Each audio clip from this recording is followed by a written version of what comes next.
청년 여러분 반갑습니다. 오늘 11월 달에 책을 추천하려고 하는데요. 바로 이 책입니다. 마셜 시걸이라고 하는 저자가 쓴 아직 결혼하지 않은 당신에게 라고 하는 생명의 말씀사에서 나온 책입니다. 아직 결혼하지 않은 당신에게 라고 하는 이 제목 때문에 아마도 청년들 중에 많은 분들이 이 책은 미혼을 위한 책이 아닌가라고 생각하겠지만 사실은 이것은 미혼이든 또 기혼이든 모두가 읽으면 참 좋겠다는 생각이 드는 책입니다.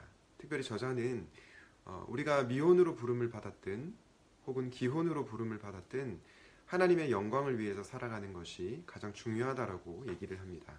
그런 점에서 우리 모두가 어떠한 자리에 있든지 간에 이 책을 한번 읽어보시면 좋겠습니다. 이 책에 대해서 소개하려고 하는데요. 이 책은 크게 두 파트로 나눕니다. 아직 결혼하지 않은 당신에게 이 책은 두 개의 파트로 나뉘는데요. 첫 번째 파트는 바로 우리가 알아야 할 미혼의 가치에 대해서 다룹니다. 미혼은 마이너리그가 아니다. 결혼하지 않았다고 해서 결혼한 사람들에 대해서 열등하다거나 그런 게 아니라는 거죠. 그리고 두 번째 파트는 바로 우리가 알아야 할 건강한 연애, 우리가 어떻게 건강하게 연애를 할 것인가, 그 부분을 다루고 있습니다. 특별히 이 책의 저자는 앞서 제가 얘기했던 것처럼 미혼, 기혼을 떠나서 그리스도인들이라면 어떻게 살아야 할지 중요한 방향성을 추구하고 있습니다. 책 38페이지에 보면 이런 얘기를 저자가 합니다. 복음은 나를 위한 이야기지만 나에 대한 이야기가 아니다 라고 말하면서 하나님께서는 하나님 자신을 위해서 우리를 구원하셨다라고 얘기합니다. 우리가 구원받은 목적이 나만을 위한 것이 아니라 바로 하나님을 위한 것이라는 겁니다. 궁극적으로는 하나님 자신을 위해서 우리를 구원하신 것이라는 겁니다. 여러분, 오늘날 많은 미혼 청년들이 결혼을 꿈꾸죠. 왜 결혼을 꿈꿀까요? 대부분 외롭기 때문이죠.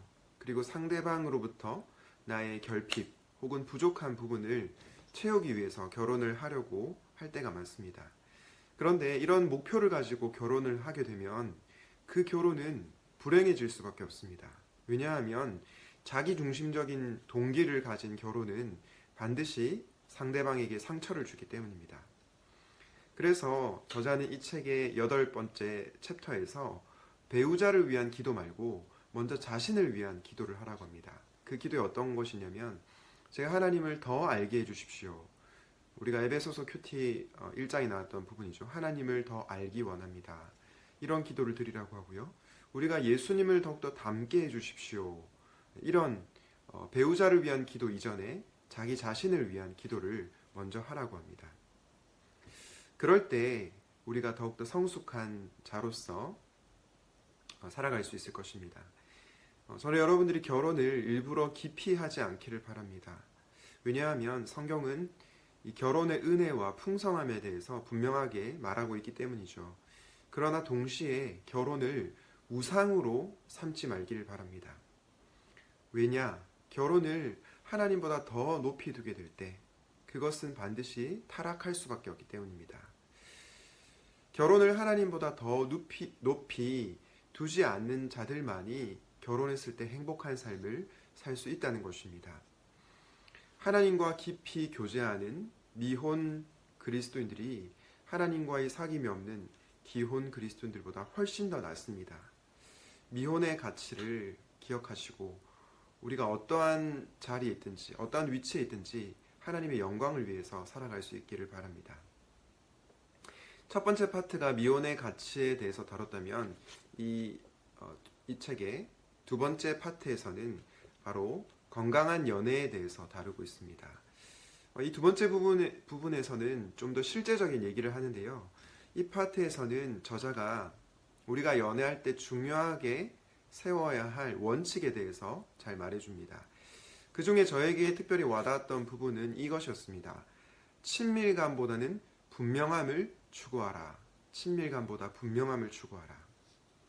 친밀감을 추구하는 연애와 분명함을 추구하는 연애가 굉장히 큰 차이를 낳는다는 겁니다. 이런 질문의 차이를 낳는데요. 친밀감을 추구하는 연애는 이런 질문을 낳습니다. 관계가 어디까지 갈 것인가? 얼마나 늦게까지 데이트할 것인가? 스킨십은 어느 정도 가능한가? 이런 질문을 할 수 있는 거죠. 그런데 분명함을 추구하는 연애에는 다른 질문을 낳는다고 합니다. 어떤 질문을 낳습니까? 그 사람은, 상대방은 자기가 한 약속을 지키는가? 그 사람은 스스로 절제하는가 아니면 적당히 타협하는가? 그 사람은 나보다 예수님을 더 사랑하는가?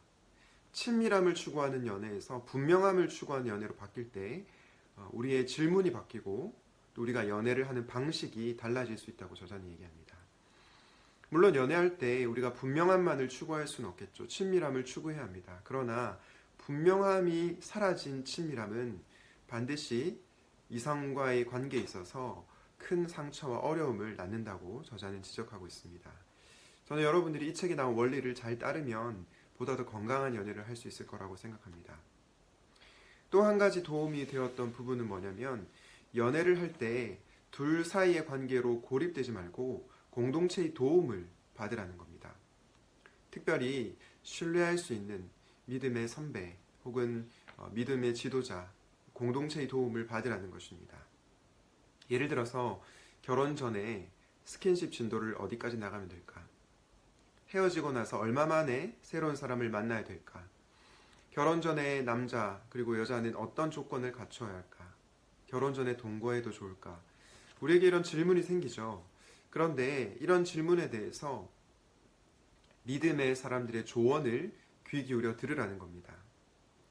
그런데 저자가 뭐라고 얘기하냐면 너무나 많은 청년들이 이 신뢰할 수 있는 나를 잘 아는 사람들의 조언을 듣기보다 구글을 검색한다고 합니다.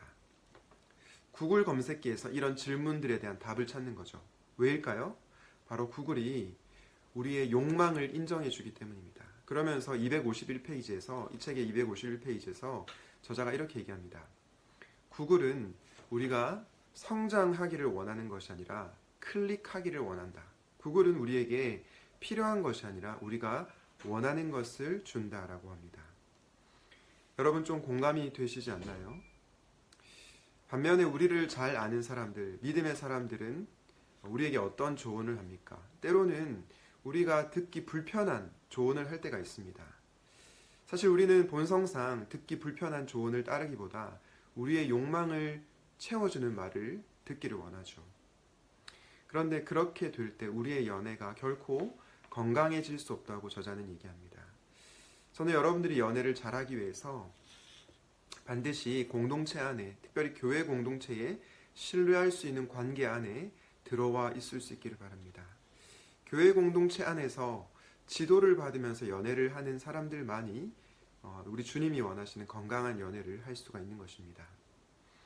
사랑하는 여러분, 어떤 사람은 미혼으로 부르심을 받을 수도 있고요. 또한 기혼으로 부르심을 받을 수도 있습니다. 그런데 저는 여러분들이 어떠한 부르심이 있든지 간에 하나님을 가장 기뻐하는, 하나님께 영광을 돌리는 그런 청년들로 살아가면 좋겠습니다. 여러분은 하나님 안에서 가장 큰 만족을 누리기를 원하십니까? 아니면 다른 것에서 가장 큰 만족을 누리기 원하십니까? 만약 하나님 안에서 가장 큰 만족을 누리기를 원하는 청년들이 있다면 바로 이 책, 아직 결혼하지 않은 당신에게 이 책을 강력하게 추천합니다.